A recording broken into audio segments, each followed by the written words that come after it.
এক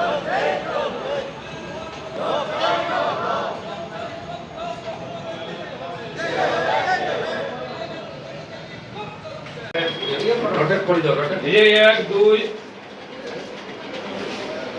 তিন চার জহরবাবু এবং জহরবাবুর স্ত্রী প্রাক্তন মহিলা কমিশনের চেয়ারম্যান, ওনাদের সাথে এরা সেলফি উঠছে রথের সময়। এই হচ্ছে ত্রিপুরা রাজ্যের ধর্মনগরের। তারা এখানে করতে পারতে না, রাস্তাঘাটে হুমকি দিতেছে।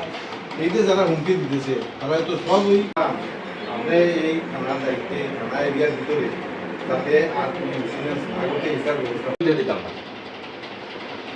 প্রয়োজনে আমরা গণতান্ত্রিক ভাবে যেরকম লাগে যেটা লাগবো আমরা যাবো।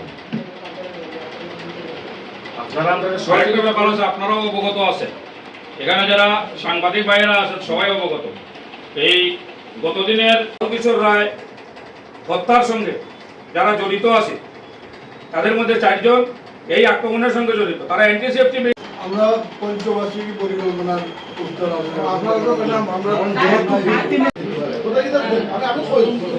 আপনারা এটাই সুযোগ করিয়ে দেবেন, হ্যাঁ, যাতে তারা কোর্টে গিয়ে হাজির হয়ে যায়। এরা হিন্দু মুসলিম দোকান তারা গাইড তৈরি করে। আমরা যে কর্মীগুলো আমরা হিন্দু মুসলিম আমরা জাতীয়তাবাদী, আমরা ধর্ম নিরপেক্ষতায় বিশ্বাস, কিন্তু যে জায়গাটায়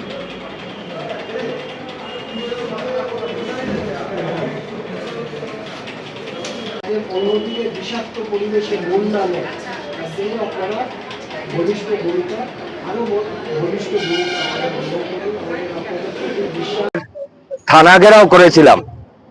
বিগত কিছুদিন আগে আমাদের ইউথ কংগ্রেসের সাধারণ সম্পাদক জাকির হোসেন এবং নর্থ ত্রিপুরার NSY ডিস্ট্রিক্ট প্রেসিডেন্ট শাহিদ আহমেদকে বিজেপির কিছু দুষ্কৃতী বাহিনী ওনাদের শারীরিকভাবে হেনস্থা করেছে এবং বিভিন্ন জায়গা ক্ষতবিক্ষত করেছে। ওনারা এখন ট্রিটমেন্টের জন্য আগরতলা জিবি, কেউ IGM এ ভর্তি আছেন। এই ব্যাপারে আমরা FIR দিয়েছিলাম, কিন্তু প্রশাসনের কোনো ভূমিকা আমরা দেখতে পাইনি। আমরা প্রশাসনকে হুঁশিয়ারি করে দিতে এসেছি, আগামী 24 ঘন্টার মধ্যে যদি ওদেরকে অ্যারেস্ট না করা হয় তাহলে আমরা আরো বৃহত্তর আন্দোলন গড়ে তুলব। আমাদের আন্দোলন কন্টিনিউ জারি থাকবে। নমস্কার। বিজেপির গুন্ডা বাহিনী, শুধু বিজেপির গুন্ডা বাহিনী বললে ভুল হবে, আমাদের ধর্মনগরের বিধায়ক জহর চক্রবর্তীর গুন্ডা বাহিনী দ্বারা পরিকল্পিতভাবে আমাদের যুব কংগ্রেসের সাধারণ সম্পাদক এবং NSY উত্তর ত্রিপুরা জেলার সভাপতিকে গত পরশুদিন রাতে আক্রমণ করা হয়েছিল। আমরা পরশুদিন রাতেই থানা ঘেরাও করেছিলাম। আমরা প্রশাসনকে 24 ঘন্টা টাইম বেঁধে দিয়েছিলাম আসামিকে গ্রেপ্তার করার জন্য, কিন্তু অত্যন্ত দুঃখের সঙ্গে বলতে হচ্ছে শাসক দলের ছত্রছায়ায় ত্রিপুরা রাজ্যের পুলিশ প্রশাসন এমন জায়গায় গিয়ে পৌঁছেছে যে 2 জন নিরীহ ছাত্র যুবদের আক্রমণের পরও সেই আসামিদের নাম সহ FIR করার পরও তাদের গ্রেপ্তার করা হয়নি। বাধ্য হয়ে আজকে আমরা পুনরায় ধর্মনগর থানা ঘেরাও করেছি।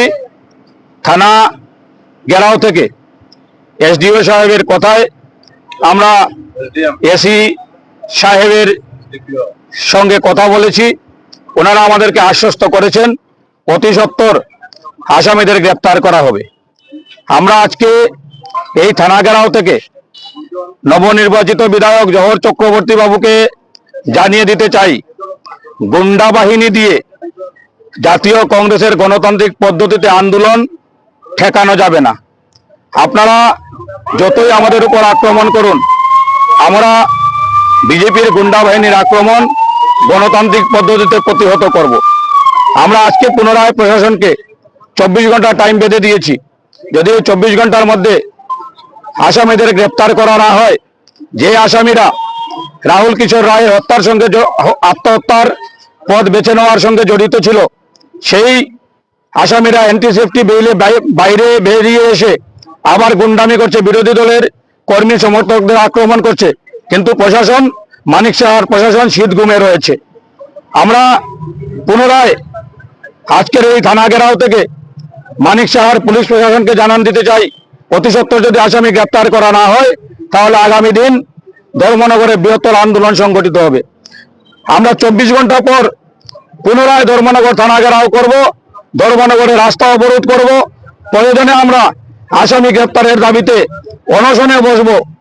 ধর্মনগরের গণতন্ত্রপ্রিয় শুভবুদ্ধি সম্পন্ন মানুষকে সাথে নিয়ে ধর্মনগরকে সন্ত্রাস মুক্ত করব, এই প্রতিশ্রুতি নিয়েই আমরা মাঠে নেমেছি, যাতে ধর্মনগরের মানুষ আর অরাজকতা সহ্য না করে। দীর্ঘ 8 বছর থেকে ধর্মনগর অরাজক পরিস্থিতি চলছে। মানুষ আশা করেছিল বিধায়ক নতুন হয়েছেন, ধর্মনগরে শান্তির পরিবেশ ফিরে আসবে, ধর্মনগরে সন্ত্রাস দমন হবে, কিন্তু উনি শান্তির পরিবেশ ফিরিয়ে আনার পরিবর্তে নতুন নতুন শেষকি গুন্ডা তৈরি করে ধর্মনগরে গুন্ডামি শুরু করেছেন। এই শেষকি গুন্ডাদের আমরা জানান দিতে চাই, তোমরা আমাদের যতই আঘাত করবে আমরা গণতান্ত্রিক পদ্ধতিতে প্রত্যেকটি আঘাতের জবাব দেব। আর মনে রাখবেন, ক্ষমতা চিরস্থায়ী নয়। আজকে ক্ষমতার বলে সাধারণ মানুষের সঙ্গে যে ব্যবহার করছেন, আগামী দিন হয়তো ক্ষমতা হাতে থাকবে না। যে দিন যায় ভালো যায়, আগামী দিন ভয়ঙ্কর দিন হয়ে আসবে আপনাদের জন্য। ধন্যবাদ।